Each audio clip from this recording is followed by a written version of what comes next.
Hello viewers, কেমন আছো তোমরা? রান্না কাব্যকথা কিচেন থেকে চলে আসলাম আজকে আবার এই সন্ধ্যাবেলায় তোমাদের কাছে।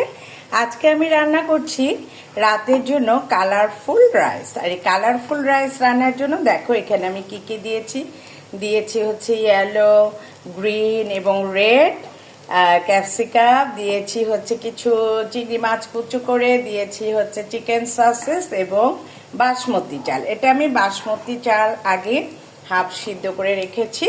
তারপরে আমি একটা প্যানে গরম করে নিয়ে সেখানে অল্প একটু ঘি দিয়ে সেখানে আমি প্রথমে এই কুচি করে রাখা বেল পেপারগুলি দিয়েছি, ক্যাপসিকামগুলি দিয়েছি। তারপরে আমি চিকেন সসেস, চিংড়ি মাছ এগুলো দিয়ে ডিনারের জন্য একটা দেখো কালারফুল রাইস তৈরি করছি। আর এখানে তৈরি হচ্ছে দেখো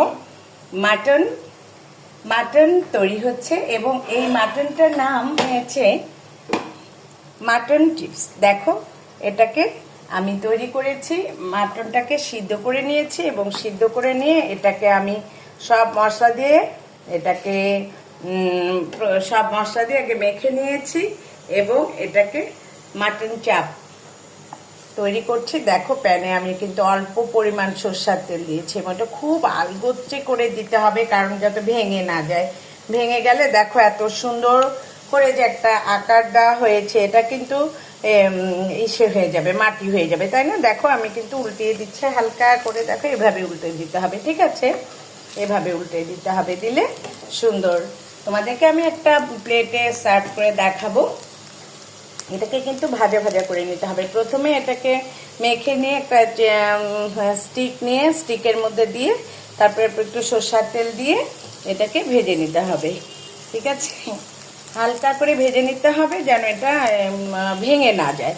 এবং এটাকে আমি প্রথমে এরকম চাপটা আকারে তৈরি করে নিয়ে তারপরে দেখো এই যেখানে কর্নফ্লাওয়ার আমি রেডি করে রেখেছি, এটাকে একটু মেখে নিয়ে তারপরে আমি হালকা হালকা করে এগুলিকে আমি ভেজে তুলে নিব। একটু ভাজা হোক, কারণ এটা আসলে খুব সাবধানে ভাজতে হবে, কারণ ভেঙে গেলে দেখো জিনিসটা কিন্তু দেখতেও খারাপ লাগবে, তাই না? হালকা করে ভাজা হোক। এবার হালকা করে ভাজা হলে আমি তোমাদেরকে আমারটাকে যখন একটু ভাজা হয়ে যাবে তখন আর কোনো ভয় নেই। দেখো যেমন এটা কিন্তু হয়ে গেছে সুন্দর, তখন আর ভেঙে যাওয়ার কোনো ভয় নেই। তোমরা এভাবে এই মাটন সিদ্ধ করে নিয়ে সেটাতে একটু পেঁয়াজ কুচি, মরিচ কুচি, আদা কুচি, রসুন কুচি, একটু মরিচের গুঁড়োও দিতে পারো, দিয়ে একটু, যাতে মরিচের গুঁড়ো দিলে তো একটু ঝাল ঝাল হবে।